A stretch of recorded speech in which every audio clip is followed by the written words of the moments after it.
Hai teman Warta, kembali lagi di sesi podcast kali ini.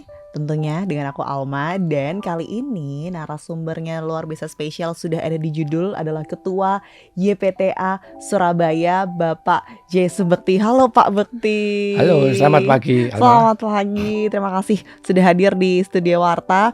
Dan kali ini kita akan membahas topik dalam rangka memperingati Hari Lahir Pancasila. Nah, Hari Lahir Pancasila itu sebenarnya apakah sudah banyak ya masyarakat, terutama Gen Z saat ini, melek sejarah tentang makna di balik Hari Lahir Pancasila, atau kita cuma tahu itu sekedar sebagai hari libur nasional? Nah, kali ini kita akan bercerita di sesi podcast bersama Pak Bekti. Baik, Pak Bekti. Kita tuh pengen tahu banyak hal ya, Bapak kan sebagai salah satu tokoh ya di YPTA Surabaya, sejarawan gitu kita bilangnya ya kan, yang kalau misalkan ngomongin sejarah tuh Bapak tuh bisa hafal gitu kan, setanggal-tanggalnya, setokoh-tokohnya. Nah kan, Hanya boleh kebetulan, nggak? ya. Boleh nggak sih Pak diceritain tentang sebenarnya apa sih Hari Lahir Pancasila itu? Ya, terima kasih. Sebelumnya saya sampaikan selamat pagi, salam Pancasila. Salam Pancasila. Ya. Begini, salah satu kelemahan yang sedang melanda Indonesia saat ini adalah bahwa anak-anak muda dan bahkan beberapa tokoh yang ada di Indonesia sekarang itu adalah orang-orang yang tidak mengalami pelajaran sekolah, pelajaran sejarah. Waktu mengenyam pendidikan di sekolah menengah, apalagi di perguruan tinggi. Dengan dihilangkannya mata pelajaran sejarah, ilmu bumi, kepribadian pada waktu itu, maka yang namanya sejarah itu lalu terputus, tercerabut dari anak-anak Indonesia. Sehingga tidak salah kalau mereka tidak tahu menahu tentang sejarah, khususnya bagaimana lahirnya Pancasila itu. Jadi kalau kita runtut dari kesejarahan di Indonesia, ketika Jepang itu mengalami kekalahan di dalam akhir Perang Pasifik Maret 1945, itu tentara Jepang yang ada di Indonesia itu ingin mengambil hati rakyat Indonesia, ingin mendapat dukungan dari rakyat Indonesia. Lalu mereka mengatakan, kalau mau membantu tentara Jepang, akan saya beri hadiah sebuah kemerdekaan. Nah, oleh tokoh-tokoh Indonesia waktu itu yang ada Soekarno, ada Muhammad Hatta, ada Muhammad Yamin, ada Abi Kusno, dan beberapa orang lain itu menolak. Kami tidak mau mendapat sebuah imbalan jasa karena bantuan pada Jepang. Kami tidak mau menerima hadiah. Tapi kami, kemerdekaan harus kami rebut, harus kami perjuangkan atas kemampuan sendiri. Dan Jepang kecewa waktu itu. Tapi kita tidak perhatikan apakah kecewa apa tidak, itu urusan mereka.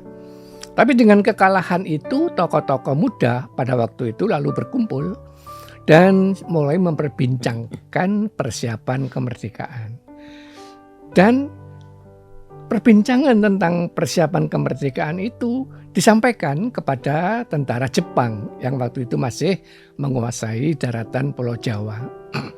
Akhirnya mereka membentuk yang namanya Dokuritsu Chumbicho Sakai, Panitia Persiapan Usaha-Usaha Kemerdekaan, PPUPKI.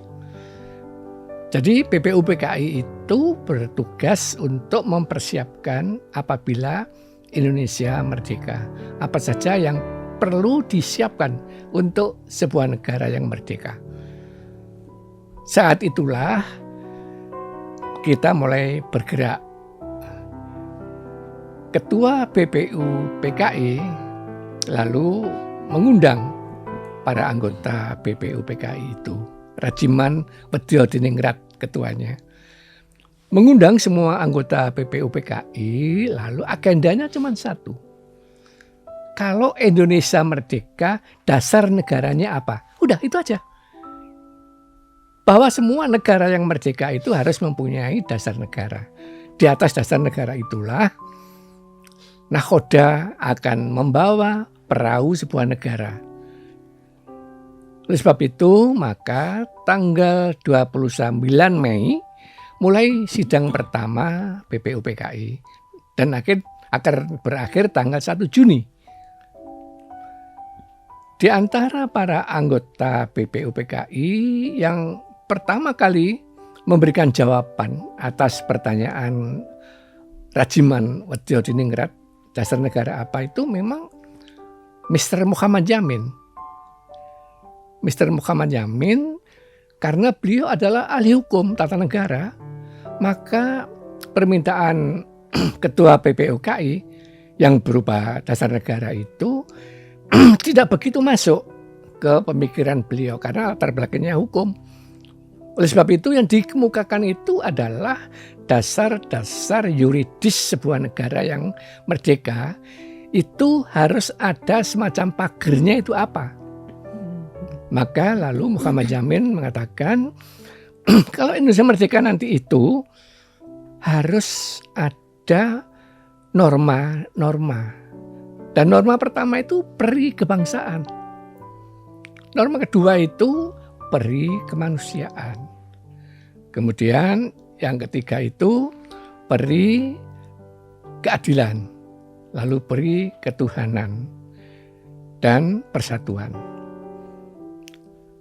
Demikian pula dengan Mr. Supomo, juga ahli hukum. Dan beliau juga mengemukakan kalau nanti Indonesia merdeka harus mempunyai sebuah koridor. Koridor itu apa? Persatuan, kerakyatan, permufakatan, ketuhanan, dan keadilan. Itu semua mau begitu. Dan diikuti oleh beberapa anggota yang lain mengemukakan hal seperti itu. Tanggal 1 Juni, sidang terakhir, giliran Soekarno. Nah, berbeda dengan para pengusul yang pertama, kedua, ketiga, keempat, dan sebagainya. Soekarno seorang sarjana teknik, seorang sarjana teknik lulusan sekarang ITB. Oh, ITB. Ya. Ya. Jadi norma hukum itu tidak nyantol di pikiran Soekarno. Tetapi karena Soekarno itu orang yang dididik di Surabaya, kumpul dengan para kiai, kumpul dengan negarawan masa lalu itu melalui berbagai macam cara. Karena Soekarno banyak sekali cara-cara bagaimana bisa mengadopsi sejarah negara-negara lain. Maka yang dikemukakan Soekarno itu adalah jawaban atas permintaan ketua PPUPKI. Beliau lalu mengemukakan kalau Indonesia negara sudah menjadi merdeka, maka diperlukan dasar negara, filsafat hidup bangsa Indonesia, dan pandangan hidup bangsa Indonesia. Jadi lebih pada arah filosofi. Tidak hanya normatif, tapi lebih pada arah filsafat. Karena Soekarno tahu bahwa di dalam filsafat itu ada sebuah sistematika, cara berpikir, cara berdialektika, cara mengatur. Dan itu diperlukan untuk sebuah negara. Lalu Soekarno juga menghubungkan kehidupannya itu adalah orang yang dibesarkan di budaya Jawa, tapi dididik di budaya Islam. Waktu di Peneleh. Oh, di Peneleh. Di Peneleh, ya. Di tengah Surabaya. Oleh sebab itu Pusat. tidak kaget kita kalau filosofi Soekarno itu sangat tinggi. Maka lalu beliau mengemukakan kalau Indonesia merdeka nanti, maka yang diperlukan itu adalah sebuah dasar negara. Sebuah filsafat hidup. Sebuah Grundslag, dasar negara. Nah, lalu oleh ketua BPUPKI ditanyakan, oke, kemukakan apa yang saudara maksudkan. Lalu beliau memukakan, kalau Indonesia merdeka nanti dasar negaranya itu ada 5. Dan teman saya, seorang ahli bahasa Indonesia, mengatakan kepada saya, sebutlah dasar negara 5 itu Pancasila. Panca itu 5, sila itu norma filosofis. Makanya pidato saya ini saya beri nama Pancasila. Sila pertama itu peri kebangsaan. Artinya Indonesia itu terdiri dari individu.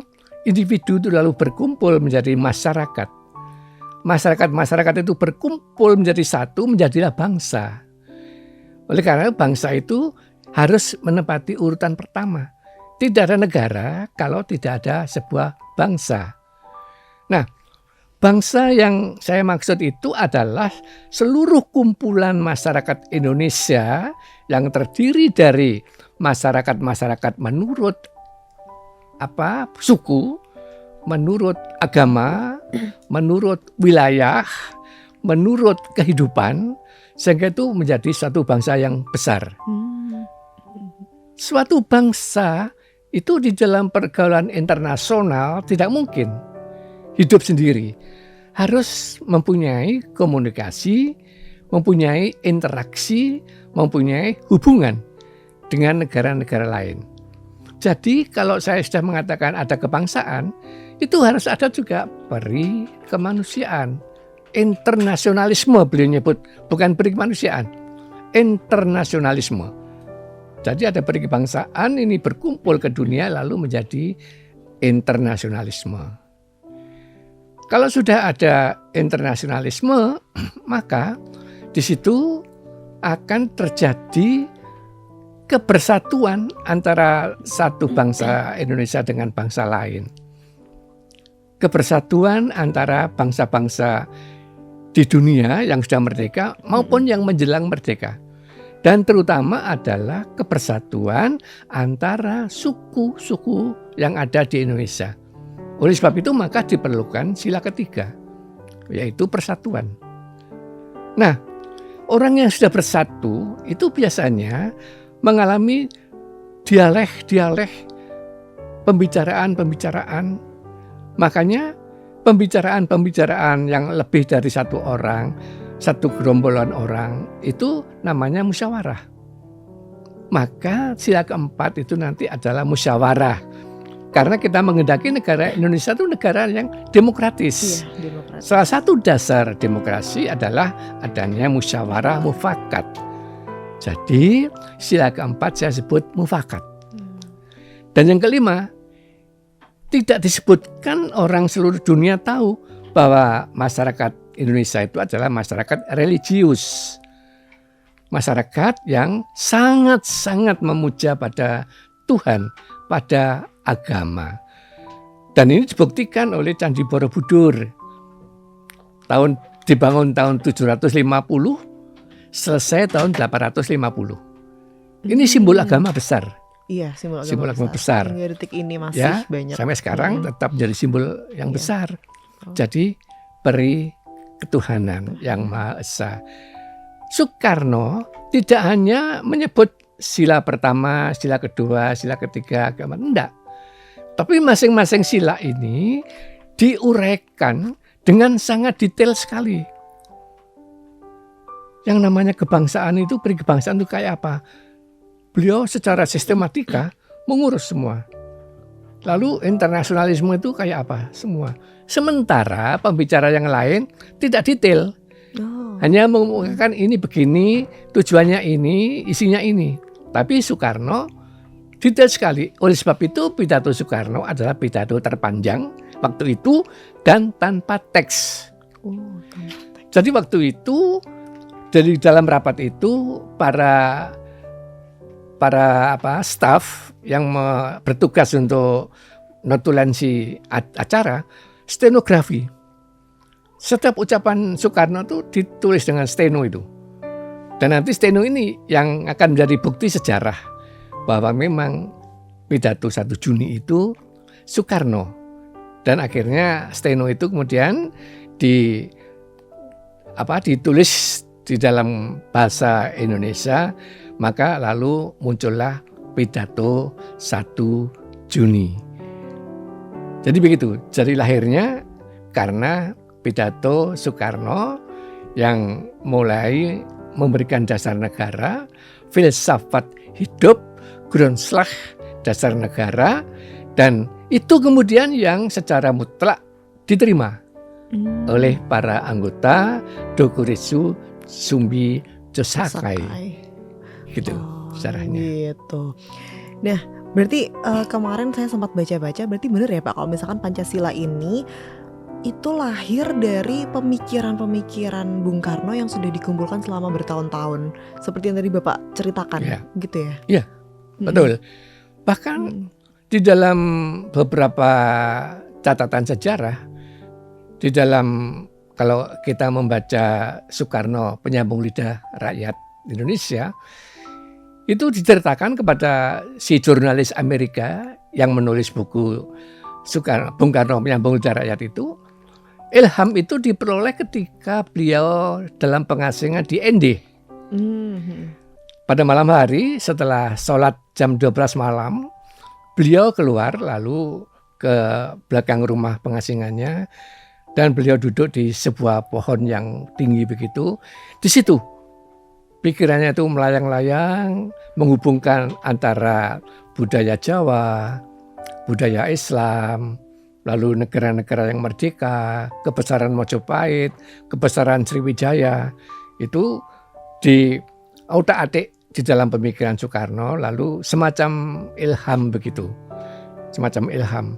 Maka lalu saya termasuk orang yang percaya bahwa lahirnya Pancasila itu sama sekali bukan keinginan Soekarno supaya namanya itu diagungkan, supaya dia terkenal sebagai orang yang menggali Pancasila. Bukan keinginan Soekarno, tapi ini adalah kebutuhan. Jadi kita bisa membedakan antara keinginan dengan kebutuhan. Dan kebutuhan itu adalah kebutuhan yang sudah diidam-idamkan oleh rakyat Indonesia yang ingin merdeka. Nah, lalu secara filosofis seolah-olah Tuhan itu memang menggunakan Soekarno untuk memenuhi kebutuhan bangsa Indonesia akan sebuah dasar negara. Jadi itu kalau kita hubungkan dengan kepercayaan Soekarno sendiri. Begitu. Ya, berarti memang Soekarno ini sangat berperan besar sekali ya Pak dalam ini. Dan dibalik nama-nama tokoh besar, pimpinan-pimpinan yang Bapak sebutkan, ternyata tokoh-tokoh muda juga berperan dalam pembentukan Pancasila. Tadi sempat Pak Bekti ceritakan di awal ya. Saya baru tahu juga ternyata tokoh-tokoh muda itu banyak berperan juga ya Pak dalam pembentukan Pancasila. Betul. Jadi pada waktu itu kebanyakan dalam pergerakan Indonesia Merdeka itu banyak ahli hukum. Kemudian Bung Hatta itu ahli ekonomi lulusan Belanda. Ya, kemudian yang lain-lainnya berlatar belakang keagamaan. Hanya 2 orang yang berlatar belakang agama Kristen, yang lainnya beragama Islam. Jadi mereka lalu berkolaborasi. Maka lahirlah kemudian sebuah dasar negara yang Pancasila. Nah, Mbak Alma, pada waktu Soeharto berkuasa, ini sebenarnya mulai ada upaya untuk mengkaburkan bahwa penggali Pancasila itu Soekarno. Iya. Ada usaha-usaha untuk menghilangkan Soekarno dari sejarah Indonesia oleh rezim Soeharto. Dan dikatakan pada waktu itu yang melahirkan ide Pancasila itu Muhammad Yamin, bukan Soekarno. Dan ini Nugroho Niti Susanto sebagai salah satu sejarawan yang kebetulan juga tentara waktu itu, yang mulai mendengungkan itu, bahwa Pancasila itu Muhammad Yamin, bukan Soekarno. Oleh sebab itu maka pada waktu Soeharto, lahirnya Pancasila itu tanggal 18 Agustus 1945, bukan 1 Juni 1945. Oh, berbeda sekali tanggalnya ya. Jadi memang dipisahkan antara yang asli dengan yang fantasi ini, yang dibedakan ini. Tetapi sahabat baik Soekarno yang bernama Muhammad Hatta, menjelang beliau wafat, beliau memanggil putra-putri Bung Karno, lalu beliau memberikan sebuah naskah. Naskah ini berupa wasiat, tulisan. Di situ Bung Hatta menulis, saya sebagai saksi hidup, saksi sejarah.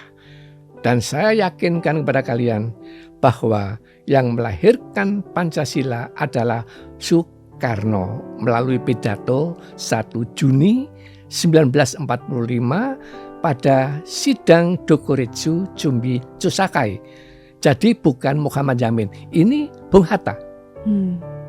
Nah, ini sebuah fakta dan ini wasiat. Itulah sebabnya maka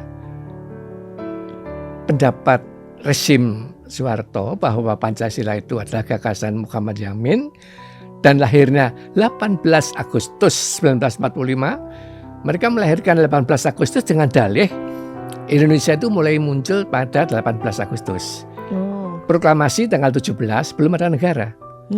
Negara itu baru ada pada tanggal 18 Agustus 1945. Dan dasar negara itu muncul waktu negara ada. Dan itu adalah pidato Muhammad Yamin. Tapi akhirnya hal ini tereliminasi dan sampai sekarang orang percaya bahwa Pancasila memang gagasan Bung Karno. Atau yang lebih populer di dalam masyarakat Indonesia dikatakan Soekarno penggali Pancasila. Oke. Begitu. Betul. Oh, jadi ternyata sempat ada gagasan baru ya, ada upaya untuk menghilangkan sejarah ketokohan asli Soekarno. Ya. Padahal bulan Juni adalah bulan Bung Karno. Bulan Bung Karno ya, sekarang kita akui sebagai bulan Bung Karno. Iya. Ya. Boleh nggak sih Pak ceritain kenapa kok bulan Juni itu identik dengan bulan Bung Karno? Iya. Kalau ditanyakan itu, maka jawabannya Soekarno dilahirkan pada 6 Juni. Nah ini buat teman-teman mahasiswa terutama dilahirkan belum pada tahu. 6 Juni 1901. Ya. Kemudian Soekarno wafat pada tanggal 6 Juni lahir, wafat tanggal 21 Juni. Ya, wafatnya 21 Juni, lahirnya 6 Juni, wafatnya 21 Juni. Dan 1 Juni beliau mengucapkan pidato tentang Pancasila. Oleh sebab itu maka 3 tanggal yang bersejarah ini oleh komunitas masyarakat Indonesia dinyatakan sebagai bulan Soekarno. Karena ini bukan pengakuan pemerintah, tapi ini adalah pengakuan bangsa Indonesia bahwa Juni adalah bulan Bung Karno. Kesejarahan yang menjadi saksi. Nah, tadi Pak Bakti menyinggung karena ini bukan pengakuan pemerintah gitu. Kalau misalnya kita melihat kondisi negara saat ini lah ya Pak. Apa sih nilai Pancasila yang kita tuh harus menguatkan lagi gitu? Pada bulan Maret tahun 2026 dirilis hasil penelitian Lembaga Survei Indonesia tentang bagaimana Pancasila di masyarakat Indonesia.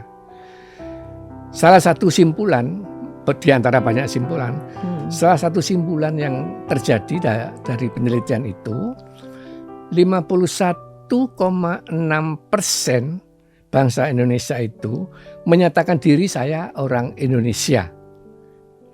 Tidak berdasarkan suku, tidak berdasarkan agama, tidak berdasarkan bahasa. Tapi 46% dia mengenalkan diri, saya orang Islam dan saya orang Indonesia. Saya orang Hindu dan saya orang Indonesia. Artinya pengakuan kebangsaannya itu dilatar belakangi oleh agama yang dianut. Tapi yang menyatakan diri saya orang Indonesia tanpa embel-embel apapun itu masih 51%. Yang diharapkan dengan adanya Pancasila itu 100%. Yang mengatakan saya orang Indonesia. Baru kemudian identitas diri disampaikan. agama saya apa, suku saya apa, itu. Nah, ini